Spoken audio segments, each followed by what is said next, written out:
حضرت مولانا علی رحمۃ اللہ علیہ نے ارشاد فرمایا کہ یہ ایک ایسی کنجی ہے، جب یہ آپ کے پاس ہوگی تو دنیا کے ہر تالے کو آپ کھول سکتے ہیں، ہر شخص کی نگاہوں میں نگاہیں ڈال کر کے آپ بات کر سکتے ہیں۔ اگر آپ کے پاس علم نہیں ہے، اگر آپ کے پاس معلومات نہیں ہے، اگر آپ کے پاس اللہ اور اس کا رسول صلی اللہ علیہ وسلم کا دیا ہوا علم آپ کے پاس نہیں ہے، تو آپ کچھ نہیں کر سکتے ہیں۔ آپ نقیر کے فقیر رہیں گے، لیکن جب آپ کے پاس علم ہوگا، آپ کے پاس دین ہوگا، آپ کے پاس اللہ کی معرفت ہوگی، آپ کے پاس اللہ کی محبت ہوگی، تو آپ بات کر سکتے ہیں، آپ ہر تالے کو کھول سکتے ہیں، آپ ہر شخص سے اپنی بات کو منوا سکتے ہیں۔ یہ کب ہوگا؟ جب آپ کے پاس علم ہوگا۔ جب اس کنجی سے آپ محروم رہیں گے تو ظاہر سی بات ہے کبھی تالا کھلنے والا نہیں ہے، کبھی آپ آگے بڑھنے والے نہیں ہیں، کبھی آپ کو ترقی نہیں ملے گی، کبھی آپ کو عزت نہیں ملے گی، کبھی آپ اونچے عہدے کے اوپر نہیں پہنچ سکتے ہیں، ہمیشہ غلامی کرتے رہیں گے۔ تو امام الانبیاء جناب محمد رسول اللہ صلی اللہ علیہ وسلم نے نکاح کے لیے صحابہ کرام سے یہ بات ارشاد فرمائی کہ اگر تمہارے پاس مہر دینے کے لیے پیسہ نہیں ہے، دولت نہیں ہے، سونا اور چاندی نہیں ہے، قرآن کریم یاد ہے کہ نہیں یاد ہے؟ یہی تمہارا مہر ہے۔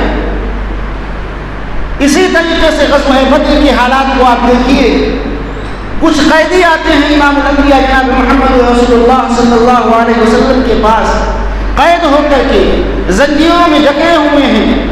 کچھ ایسے لوگ ہیں جو مالدار ہیں، اللہ کے نبی کے پاس پہنچتے ہیں اور کہتے ہیں کہ اے اللہ کے نبی، ہم سے فدیہ لے لیا جائے، ہم سے پیسہ لے لیا جائے، ہم سے جرمانہ لے لیا جائے، ہمیں چھوڑ دیا جائے، ہمیں آزاد کر دیا جائے۔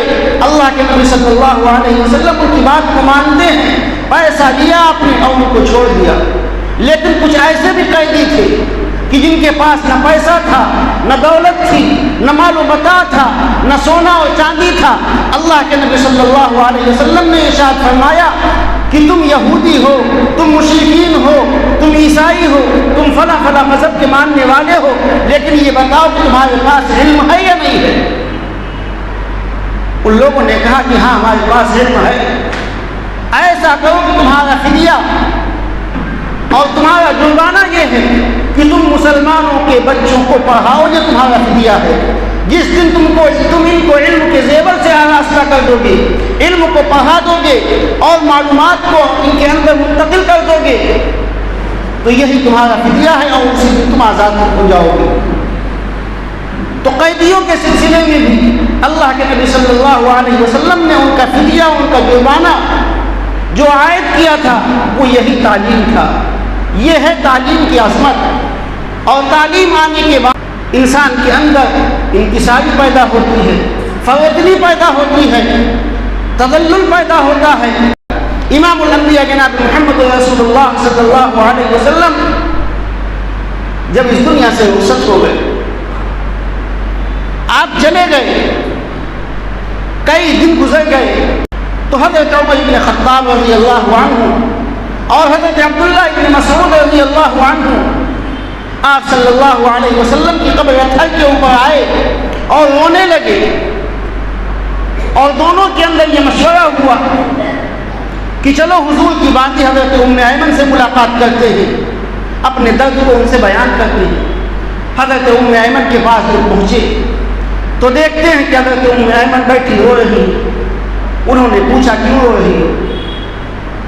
حضرت ام ایمن نے ارشاد فرمایا کہ میں حضور کے غم کی وجہ سے نہیں رو رہی ہوں، حضور اس دنیا سے چلے گئے اس کے لیے نہیں رو رہی ہوں، بلکہ میں اس لیے رو رہی ہوں کہ اللہ کے پاس سے حضور کے پاس جو علم جبرائیل امین لے کر کے آتے تھے، اللہ کی معرفت کا، اللہ کا کلام لے کر کے آتے تھے، وہ کلام کا آنا اس نبی کے دنیا سے رخصت ہونے کی وجہ سے اس کلام کا آنا بند ہو گیا ہے۔